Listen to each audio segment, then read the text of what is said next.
بسم الله الرحمن الرحيم والنازعات غرقا والناشطات نشطا والسابحات سبحا فالسابقات سبقا فالمدبرات أمرا يوم ترجف الراجفة تتبعها الرادفة قلوب يومئذ واجفة أبصارها خاشعة يقولون أئنا لمردودون في الحافرة أئذا كنا عظاما نخرة قالوا تلك إذا كرة خاسرة فإنما هي زجرة واحدة فإذا هم بالساهرة هل أتاك حديث موسى إذ ناداه ربه بالوادي المقدس طوى اذهب إلى فرعون إنه طغى فقل هل لك إلى أن تزكى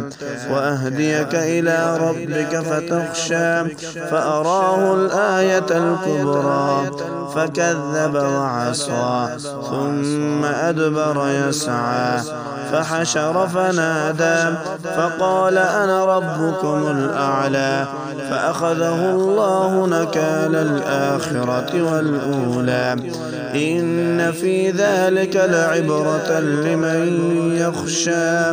أأنتم أشد خلقا أم السماء بناها رفع سمكها فسواها وأغطش ليلها وأخرج ضحاها والأرض بعد ذلك دحاها أخرج منها ماءها ومرعاها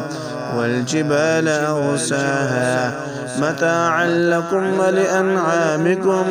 فإذا جاءت الطامة الكبرى يوم يتذكر الإنسان ما سعى وبرزت الجحيم لمن يرى فأما من طغى وآثر الحياة الدنيا فإن الجحيم هي المأوى وأما من خاف مقام ربه ونهى النفس عن الهوى